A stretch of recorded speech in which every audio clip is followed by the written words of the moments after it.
Welcome to the மரண கரீம். இன்னைக்கு என்ன பார்க்கணும்னா ஃபிஷ்ஷோட பாரசைட் பற்றி தான் பார்க்குறோம். நிறைய பேருக்கு புதுசாக ஷிப்மெண்ட் இறங்கும்போது டக்குன்னு எடுத்துட்டு டேங்கில் விட்டுருவாங்க ஃபீடிங் எடுக்குதான்னு பார்த்துட்டு. அது பண்ணுறது பெரிய தப்பு. எதுக்கு நான் அப்படி சொல்கிறேன்னா, ஃபீடிங் மட்டும் நம்ம வச்சு ஃபிஷ்ஷோட கணிக்க முடியாது. ரெண்டாவது விஷயம், ஒரு பாரசைட் இப்போ கடல்லேருந்து வரும்போது அந்த ஃபிஷ் உடம்புல எப்படி பார்த்தா 2 வாரம் இருக்கும். அந்த பாரசைட் உடனே ரிலீஸ் ஆகாது, அது பொறுமையாக தான் ரிலீஸ் ஆகும். நீங்கள் அது புது டேங்காக இருக்கும்போது உங்களுக்கு பிரச்சனை இல்லை. இதுவே உங்கள் ஓல்டு டேங்காக இருக்கும்போது அது ஏற்கனவே ஃபிஷ் இருக்கும். ஃபிஷ்ஷோட கம்யூனிகேஷன்லாம் வேற மாதிரி இருக்கும், அதோட வைலேஷன் எல்லாமே வேற மாதிரி இருக்கும். அது நம்ம டேங்க் ஏற்ற மாதிரி சூட்டபிளாக இருக்கும். இப்போ நம்ம புது ஃபிஷ் அந்த டேங்க்ல நம்ம இன்ட்ரடியூஸ் பண்ணும்போது கண்டிப்பாக அந்த இக்கோட கேசஸ் நீங்கள் பார்ப்பீங்க. அதே மாதிரி ஒயிட் ஸ்பாட்டருக்கு ஒரு டிசீஸ் வரும்.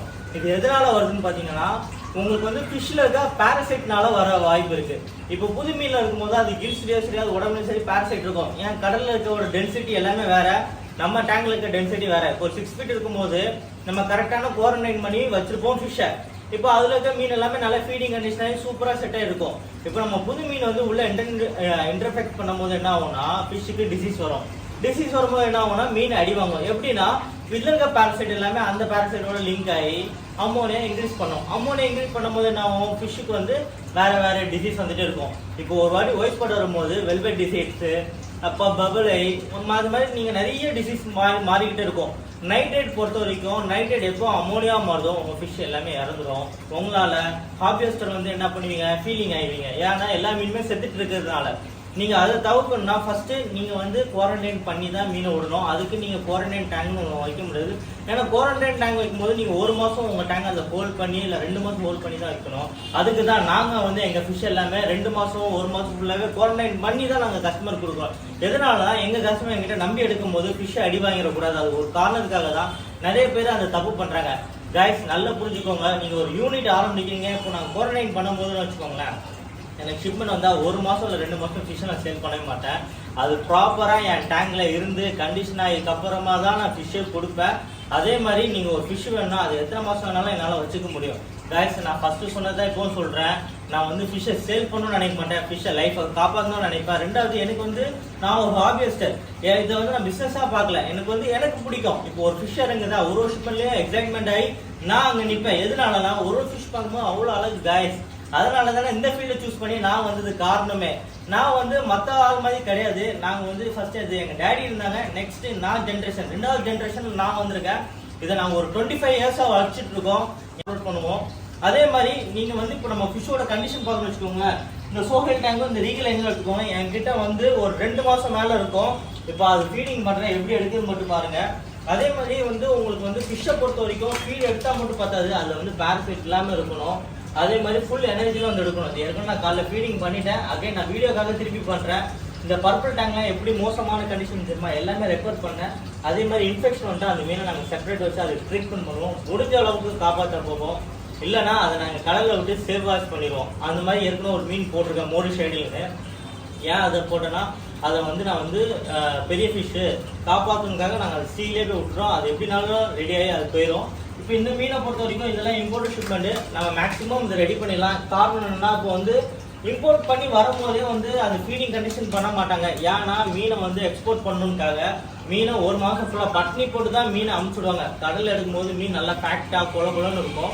பொறுமையாக தான் கிராஜுவலாக போயிட்டு அந்த ஃபிஷ்ஷை கண்டிஷன் பண்ணி அதுக்கப்புறமா தான் எங்கள் கஸ்டமர் டேங்க்ல அதை இன்ட்ரடியூஸ் பண்ணுவோம். அப்போ அந்த மீனும் அடி வாங்காது, ஃபிஷ்ஷும் நல்லா இருக்கும். ரெண்டாவது, ப்ராப்பராக நீங்கள் மரைனை வளர்க்கலாம். எங்களை பொறுத்த வரைக்கும், மரைனை பொறுத்த வரைக்கும் என்ன நான் பண்ணுவேன்னா, என் கஸ்டமருக்கு வந்தவொடனே ஃபிஷ்ஷை நான் தள்ளி விடணும்னு நினைக்க மாட்டேன். எல்லாமே நம்ம ஆர்டர் எடுத்துருவோம். அதுக்கப்புறமா தான் ஓகே கண்டிஷன் ஆகும். 1 by 1 by 1 by கொடுத்துட்டே இருக்கும்.